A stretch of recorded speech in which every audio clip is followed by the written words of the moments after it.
तो इसके पहले वाले लेक्चर में हम लोग या वीडियो में एथेनॉल बनाने की अन्य औद्योगिक विधियों के बारे में पढ़े थे। आज हम लोग स्टार्च के किण्वन द्वारा एथेनॉल का निर्माण कैसे करेंगे इसके बारे में अध्ययन करेंगे।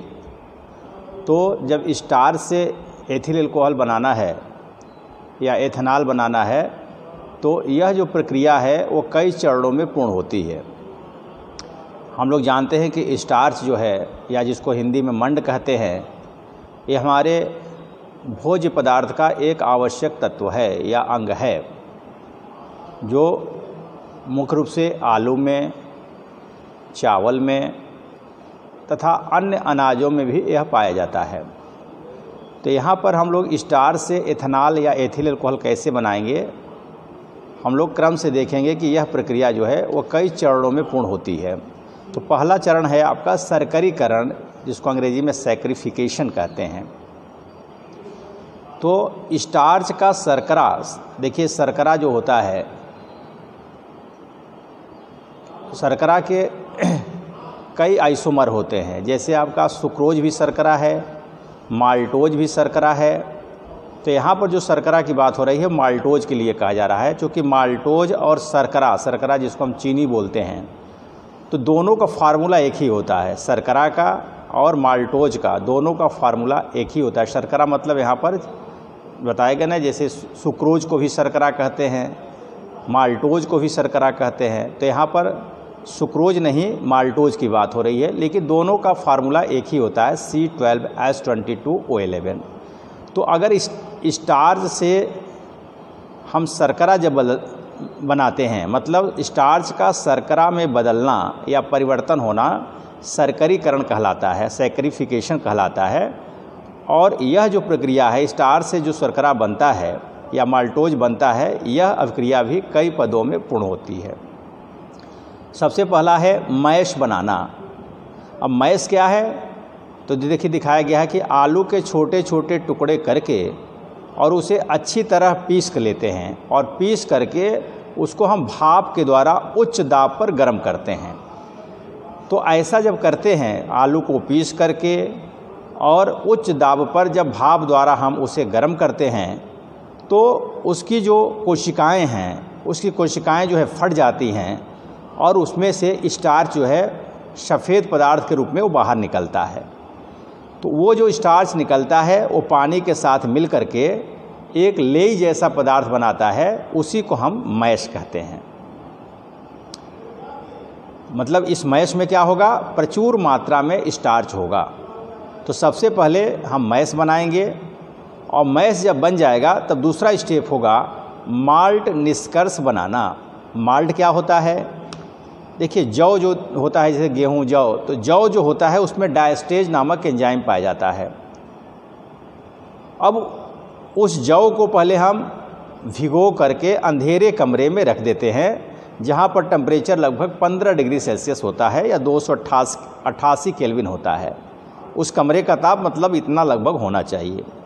फिर हम देखते हैं कि 2-3 दिन बाद वो जो है जौ अंकुरित हो जाता है, और फिर उस अंकुरित जौ को हम जल मिला करके उसको हम पीस लेते हैं।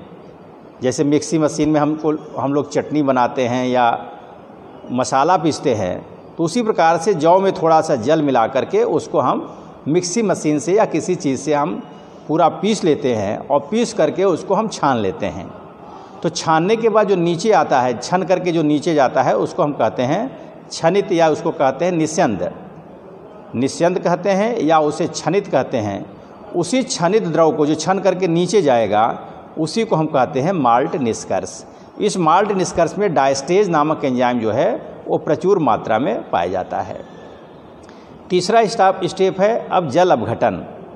अब देखिए मैश बन गया, माल्ट बन गया। अब हम क्या करते हैं, मैश और माल्ट को एक दूसरे में मिला देते हैं। देखिए अब मैश में माल्ट निष्कर्ष मिलाकर उस मिश्रण को हम 323 से 333 केल्विन ताप पर रख देते हैं।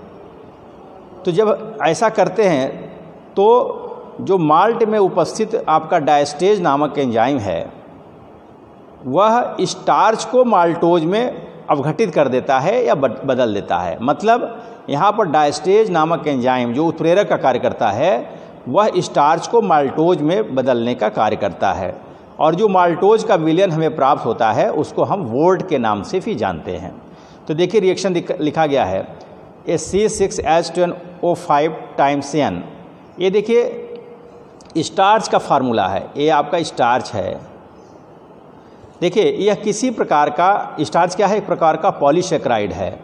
पॉलीसेकेराइड हम लोग जानते हैं कि कार्बोहाइड्रेट में सबसे जटिल अणु जो होता है वो पॉलीसेकेराइड होता है। जैसे आपका स्टार्च है, सेलुलोज है, इनुलिन है, ये जो है ये पॉलीसेकेराइड होते हैं, और किसी भी पॉलीसेकेराइड का सूत्र यही होता है C6H10O5 टाइम्स N। तो स्टार्च का फार्मूला आपका यही है। इसका हम जल अपघटन कराते हैं in presence of diastase. Diastase कहाँ था, माल्ट में, जो जौ को पीस करके जो बनाया गया था, निष्कर्ष उसी में जो है डायस्टेज नामक एंजाइम है, यह उत्प्रेरक का कार्य करता है, और इसकी उपस्थिति में ये जो स्टार्च है इसका जल अपघटन होता है और यहाँ पर माल्टोज का निर्माण होता है। देखिए जो सुक्रोज का सूत्र होता है वही माल्टोज का सूत्र होता है। इनका अणु सूत्र तो समान होता है परंतु संरचना सूत्र भिन्न भिन्न होता है। और फिर अगला स्टेप है, तो देखिए जो हम लोग लिखे थे शर्करीकरण, तो स्टार्च से देखिए शर्करा बन गया, माल्टोज बन गया। तो शुरुआत से लेकर के यहाँ तक की जो प्रक्रिया होगी उसको हम शर्करीकरण कहेंगे, सैक्रिफिकेशन कहेंगे। और दूसरा स्टेप है फिर किण्वन या फर्मेंटेशन। अब ये जो माल्टोज का विलयन हमें प्राप्त होता है इसमें हम ईस्ट मिला करके छोड़ देते हैं, और टेम्परेचर लगभग 30 डिग्री सेल्सियस या 303 केल्विन ताप पर उस विलयन में ईस्ट मिला करके हम छोड़ देते हैं। अब ईस्ट में भी विभिन्न प्रकार के एंजाइम्स पाए जाते हैं। तो यहाँ पर मुख्य रूप से जो एंजाइम है ये आपका माल्टेज है और जाइमेज है। तो माल्टेज क्या करता है, वह ये जो माल्टोज है आपका, ये माल्टोज जो है, इस माल्टोज को ग्लूकोज और फ्रक्टोज में बदल देता है। कौन, माल्टेज नामक एंजाइम, जो कहाँ पाया जाता है, ईस्ट में पाया जाता है। ये आपका ईस्ट में पाया जाता है माल्टेज, और इस माल्टोज को क्या करता है, ग्लूकोज और फ्रक्टोज में ये बदल देता है। ठीक है। फिर दूसरा स्टेप है, ये जो आपका ग्लूकोज प्राप्त हुआ यहाँ पर, अब यहाँ ग्लूकोज जो प्राप्त हुआ उसको ये जाइमेज नामक एंजाइम जो कि ईस्ट में ही पाया जाता है, जाइमेज नामक एंजाइम इसको एथेनॉल और कार्बन डाइऑक्साइड में बदल देता है। ठीक है। तो इस प्रकार से किण्वन के पश्चात जो द्रव हमें प्राप्त होता है, जो एथेनॉल का जो हमें विलयन प्राप्त होता है उसको हम वाष्प कहते हैं। इस वाष्प में लगभग 10 से लेकर के 15% तक एथेनॉल होता है और शेष आपका जल होता है। तो अब इसका और सांद्रण करने के लिए अगला स्टेप क्या है, आसवन। जैसे अभी 10 से 15% एथेनॉल का विलयन हमें प्राप्त हुआ, इसको और सांद्र करने के लिए इसका हम आसवन करते हैं। तो जी इसका आसवन जो किया जाता है वो प्रभाजी आसवन विधि से किया जाता है।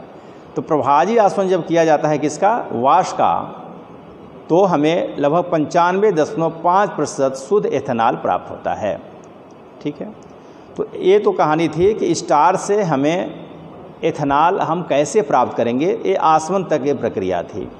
अब एल्कोहल से संबंधित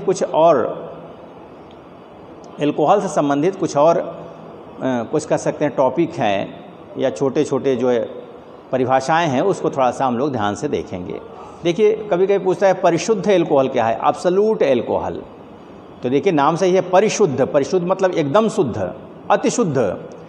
तो जो 100% शुद्ध एथिल एल्कोहल होता है उसी को हम कहते हैं परिशुद्ध एल्कोहल। मतलब इसमें पानी उनी कुछ नहीं रहेगा, ये 100% आपका शुद्ध आपका एथिल एल्कोहल ही रहेगा। दूसरा है पावर एल्कोहल। देखिएगा जो परिशुद्ध एल्कोहल है अगर उसमें हम पेट्रोल मिला देते हैं, मतलब परिशुद्ध एल्कोहल और जो पेट्रोल का मिश्रण होता है उस मिश्रण का उपयोग हम ईंधन के रूप में करते हैं, तो इस मिश्रण को ही हम पावर एल्कोहल कहते हैं। तो पावर एल्कोहल में होता क्या है, 80% आपका परिशुद्ध एल्कोहल होता है और 20% जो है उसमें पेट्रोल होता है। तो ये जो 80% परिशुद्ध एल्कोहल और 20% पेट्रोल का जो मिश्रण है इसी को हम पावर एल्कोहल कहते हैं, जिसका उपयोग हम ईंधन के रूप में करते हैं। अगला है आपका मेथिलीकृत स्पिरिट, मेथिलेटेड स्पिरिट, इसको विकृतीकृत स्पिरिट भी कहते हैं। तो हम लोग जानते हैं कि जो एल्कोहल होता है वो पेय पदार्थ के रूप में, मतलब शराब के रूप में प्रयुक्त होता है। यदि एल्कोहल हम लोग प्रयोगशाला में मंगाते हैं या हम कह सकते हैं कि जो हॉस्पिटल है उसमें भी इसको मंगाया जाता है, तो यदि अगर शुद्ध एथेनॉल रहेगा तो इसका दुरुपयोग हो सकता है। मतलब कोई चाहे तो इसको जो है पेय पदार्थ के रूप में सेवन कर सकता है। इसलिए इस दुरुपयोग को रोकने के लिए उसको थोड़ा जहरीला बना दिया जाता है कि पहले से मालूम रहेगा कि नहीं इसमें कुछ जहरीले पदार्थ मिलाए गए हैं, तो कोई उसका जो है दुरुपयोग नहीं कर पाएगा या उसका सेवन नहीं करेगा। तो ऐसा करने के लिए क्या करते हैं, जो एथिल एल्कोहल होता है उसमें थोड़ी सी मात्रा जो है हम मेथिल एल्कोहल की मिला दी जाती है। मेथिल एल्कोहल जो होता है वो जहरीला होता है। कहते हैं ना जहरीली शराब से इतने लोग मरे, तो जहरीली शराब में मतलब उसमें मेथनॉल भी उसमें मिला होगा, तो मेथिल एल्कोहल जहरीला होता है। तो एथिल एल्कोहल में थोड़ी सी मात्रा मेथिल एल्कोहल और उसमें पिरिडीन की मिला दी जाती है। तो इस प्रकार से जो मिश्रण हमें प्राप्त होता है उसी को कहते हैं मेथिलीकृत स्पिरिट। इसको हम विकृतीकृत स्पिरिट भी कहते हैं। अब इसमें लगभग परसेंटेज देखिएगा कि कौन कितना मात्रा में होता है।